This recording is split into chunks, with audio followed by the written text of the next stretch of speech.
पंजाब और हरियाणा के बीच का जो डिस्प्यूट है वाटर शेयरिंग को लेकर वो बहुत बढ़ गया and Bhakra Beas management board was constantly news in the month of May. So it becomes very important कि अगले एग्जाम्स के लिए और इवन अगले 2-3 साल जितने भी एग्जाम्स हों उसमें हम इस इशू को समझें एंड खासकर ये भाखड़ा ब्यास मैनेजमेंट बोर्ड क्या है, इसका बैकग्राउंड क्या है, ये बड़ा इंपॉर्टेंट हो जाता है। Interstate river water disputes, they are very important part for polity as well. Center state relations और state and state के बीच के disputes जो हैं they become very important. And यहाँ पर polity जो है that is a subject जिससे closely related ये discussion है। हाँ, environment के लिए भी कुछ issues यहाँ पर overlap करते हैं because it is basically the lack of availability of water जिसकी वजह से this issue has become such a hot topic, it is making headlines now. So Punjab के जो चीफ मिनिस्टर हैं वो एक दिन चले जाते हैं भाखड़ा ब्यास मैनेजमेंट बोर्ड के ऑफिस और वहां पे पानी जो है वो छोड़ने से उनको रोक देते हैं। हरियाणा को पानी नहीं दिया जाएगा is what they said, right. हर साल मॉनसून स्टार्ट होने से पहले पंजाब और हरियाणा में पानी की कमी हो जाती है, तो हरियाणा अक्सर पानी की डिमांड करता है over and above what they are allotted. So वो अक्सर दे दिया जाता था, लेकिन this year it became a dispute. तो हम समझते हैं भाखड़ा ब्यास मैनेजमेंट बोर्ड है क्या चीज, what is the background and how it is related to Indus waters टीटी। Another topic that was in the news, mission UPSC 2026 series के लिए हम ये वीडियो कवर कर रहे हैं। This is a complete playlist जिसमें हम 365 डेज में कम से कम एक टॉपिक हर दिन करते हुए 500 टोटल टॉपिक्स को कवर करेंगे जिनके 2026 के यूपीएससी सिविल सर्विसेज एग्जामिनेशन में आने के चांसेस बहुत ज्यादा हैं because they were in the news. So current के साथ जोड़ के स्टैटिक टॉपिक्स भी देखेंगे। अगर कोई चीज करंट में थी उसका स्टैटिक बहुत इंपॉर्टेंट है, सिर्फ स्टैटिक डिस्कस होना चाहिए तो वो भी करेंगे, अदरवाइज करंट अफेयर्स भी करेंगे। सो that is what mission UPSC 2026 is. So let's start our discussion. So the origin of this board BBMB lies in the Indus Waters Treaty. अगर आपको पता है ये जो इंडस वाटर ट्रीटी है ये इंडिया और पाकिस्तान के बीच में कौन से इंटरनेशनल इंस्टीट्यूशन ने मीडिएट करवाई थी, you are supposed to write that in the comment section. We have discussed this multiple times in our newspaper class as well. So India और पाकिस्तान के बीच में 1960 में ये इंडस वाटर ट्रीटी साइन होती है जिसमें डिसाइड हुआ था कि जी 3 जो ईस्टर्न रिवर्स हैं रावी, ब्यास और Sutlej, right. So here is map work for you, आपको एटलिस्ट खोलनी है। और ये 6 नदियां जिनका हम नाम लेने वाले हैं, 5 पंजाब के दरिया हैं, पंजाब की रिवर्स हैं एंड एक है इंडस। इन सबको ऑब्जर्व करना है कहां से ओरिजिनेट हो रही है, कहां तक जा रही हैं, कौन सी रिवर इंडिया और पाकिस्तान का बॉर्डर बन रही है और भाखड़ा डैम जो है कौन सी नदी पर है। ये सारी चीजें आपको ऑब्जर्व करनी है। Map work very important for you. तो ये प्लेसेस इन न्यूज है जो हम साथ साथ में डिस्कस करते रहेंगे। यहां पर सारी नदियां आपकी ज्योग्राफी की एनसीईआरटी में भी डिस्कस हो जाती हैं। सो रावी, ब्यास और सतलुज द ईस्टर्न रिवर्स, इनका पानी जो है वो इंडिया का लॉट कर दिया गया इंडस वाटर ट्रीटी में। एंड इंडस, चेनाब और झेलम ये जो नदियां हैं ICJ, राइट, निमोनिक है, याद रखने के लिए पाकिस्तान को इंटरनेशनल कोर्ट ऑफ जस्टिस में ले जाना चाहिए। तो इंडस, चिनाब एंड झेलम, ये जो पानी है ये एलोकेट हो गए पाकिस्तान को। सो इंडिया ने एक मास्टर प्लान बनाया कि कैसे इन नदियों के पानी को इरिगेशन के लिए, पावर जनरेशन के लिए, फ्लड कंट्रोल के लिए डैम किया जाए। जो डैम्स वगैरह बनाने स्टार्ट कर दिए। Now Bhakra and Beas projects start हुए। Now these are very important parts and ये ज्वाइंट वेंचर था अनडिवाइडेड पंजाब, यानी 1966 से पहले जो पंजाब था जिसमें हिंदी स्पीकिंग एरियाज भी थे। सो 1966 से पहले का पंजाब और राजस्थान, इन दोनों स्टेट्स का ये जॉइंट वेंचर था पंजाबी सूबा मूवमेंट, जिसकी वजह से पंजाब, सिर्फ पंजाबी स्पीकिंग एरियाज वाला पंजाब जो 1 नवंबर 1966 को बना था, उसका सारा बैकग्राउंड भी आपको चैनल पे अवेलेबल मिलेगा। You can just search on YouTube Punjabi Suba movement or Khalistan movement. All these issues they are available. Just write down Launchpad IAS while searching along with the topic. Topic के साथ Launchpad IAS लिख देना, आपको मिल जाएगा.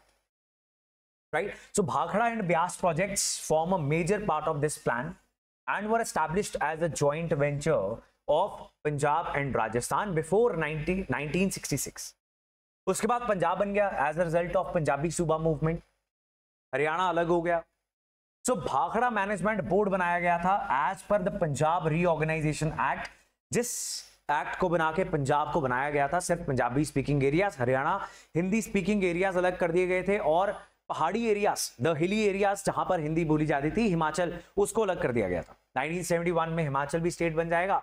तो 1966 का ये कानून Punjab reorganisation is very important. Section 79 के तहत ये बोर्ड बनाया गया, भाखड़ा मैनेजमेंट बोर्ड, राइट. अभी ब्यास इसमें आएगा, अभी बीएमबी है.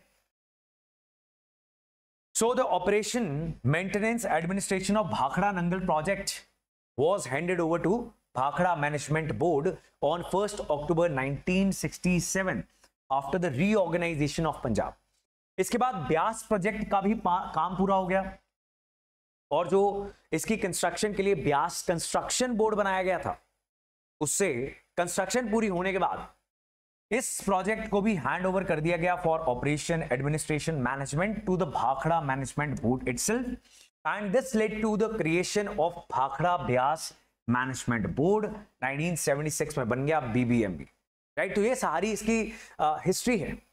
अब ये क्या करता है, इसका काम है to regulate supply of water and power. दो चीजें, इरिगेशन, सो खेती बाड़ी के लिए जो पानी चाहिए, एंड पावर, बिजली, power supply, power generation to Punjab, Haryana, Rajasthan, Himachal Pradesh, Delhi and Chandigarh. So that is why this project is so important. Almost सारा नॉर्थ इंडिया यहीं से पानी ले रहा है, यहां से बिजली ले रहा है, right. Look at the states very carefully. Punjab, Haryana, Rajasthan, Himachal Pradesh, Delhi और चंडीगढ़. नाउ इसकी कॉम्पोजिशन क्या है?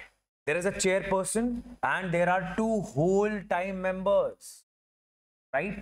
अगर आपने सही आंसर लिख दिया तो बता देता हूं, इंडस वाटर्स ट्रीटी जो है इंडिया और पाकिस्तान के बीच में, वर्ल्ड बैंक ने मीडिएट करवाई थी. I hope you have written the right answer. गलत नहीं लिखा है, बिकॉज बड़ा ही बेसिक सा फैक्ट है, राइट. हर सुबह 8 बजे न्यूज़पेपर क्लास डिस्कस करते हैं, बिना न्यूज़पेपर के गति नहीं है. आप इस यूपीएससी के भव सागर को पार नहीं करोगे अगर न्यूज़पेपर रीड नहीं करोगे. रीडिंग अगर डिफिकल्ट लगती है तो फ्री ऑफ कॉस्ट सुबह 8 बजे लाइव क्लास आप लगा के सुन सकते हो. It will become very easy for you, right. तो ऐसी बड़ी बेसिक चीजें आपकी कवर हो जाएंगी. अब इसमें 2 होल टाइम मेंबर्स हैं, 1 from Punjab, 1 from Haryana. 1 is known as member power, second is member irrigation. Member power is from Punjab, member irrigation from Haryana, right. बात ठीक है, अच्छी लगती है, लेकिन एक और चीज याद आ रही है मुझे कि discrimination on the basis of which state you belong to, ये तो एम्प्लॉयमेंट में अलाउड नहीं है. This is our fundamental right. If you have covered polity, you know the fundamental rights की कोई भी डिस्क्रिमिनेशन नहीं हो सकती. यहां पर तो हो गई है ना. सो एक केस गया था सुप्रीम कोर्ट में, जिन्होंने इस कंडीशन को हटाने को स्वीकार कर लिया था कि अगर पंजाब और हरियाणा के लोग नहीं है तो कोई भी लग सकता है, आउटसाइडर भी लग सकता है. वो भी देखेंगे आगे क्या हुआ, जिसकी वजह से एक अलग कंट्रोवर्सी चलती रहती है. Now there is a representation from other states as well. Rajasthan, Himachal Pradesh, इन स्टेट गवर्नमेंट्स के भी मेंबर्स यहां पर बोर्ड पर बैठते हैं. Total strength is 12,000 employees, so it is a huge organization. 696 group A officers हैं, सीनियर ब्यूरोक्रेट्स हैं, एंड ये पार्टनर स्टेट्स के लोग लगाए जाते हैं. अगेन डिस्क्रिमिनेशन की बात है, बट चलो ऐसा हो रहा था. एंड 2022 में नोटिफिकेशन जारी कर दी भारत सरकार ने, और ये जो बीबीएमबी रूल्स 1974 थे, इनको अमेंड कर दिया.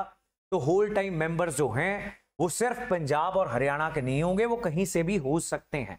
They can be from any state of India, because this discrimination can not stay, was the point of view of government. Plus नए रूल्स जो बनाए गए अमेंडमेंट करने के बाद, 2022 में ये अमेंडमेंट हुई. याद रखने वाली चीज है, अब आपसे ये पूछ नहीं लिया जाएगा, but you need to be aware about this issue. New rules specify technical qualification for the appointments and pave the way for appointment of the members from across India.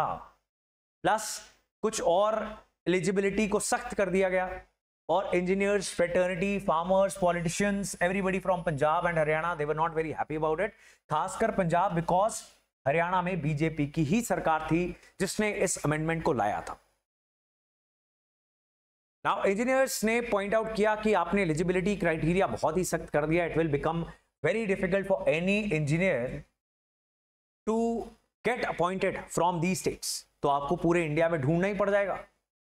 On the other hand government of India का और officials का ऐसा मानना था कि हम discrimination नहीं रख सकते. और Jagmohan Singh versus union of India case सुनते हुए Punjab and Haryana high court ने इस चीज को स्वीकारा था कि डिस्क्रिमिनेशन नहीं होनी चाहिए. When we are restricting the appointment of the members to Punjab and Haryana only, we are discriminating against other people. That was the point of view. Now that is a little background about Bhakra Beas management board. आपने अगर इस issue को holistically cover करना है तो Punjabi Suba movement, Khalistan movement, Sutlej Yamuna link canal search करते जाना, पीछे लॉन्च पैड आईएएस लिखते जाना, तो आपका ये सारा होलिस्टिक कवरेज होगी. This is in news these days, and if we are not covering, we are not preparing honestly. अगर ये सारी चीजें हम कवर करके नहीं पहुंचते एग्जामिनेशन हाल, तो बिलीव मी हम असली तैयारी नहीं कर रहे हैं, हम पागल बना रहे हैं अपने आप को, राइट? तो ऊपर ऊपर सरफेस से चीजें नहीं कर सकते. We will have to cover these things which are in current, and यही पर्पस है मिशन यूपीएससी 2026 प्लेलिस्ट का. सो मेक श्योर आप उसको देखो. So one day, one topic, one rank, hopefully a single digit topper is going to emerge out of this initiative, right? So that is all. See you in the next one. Goodbye.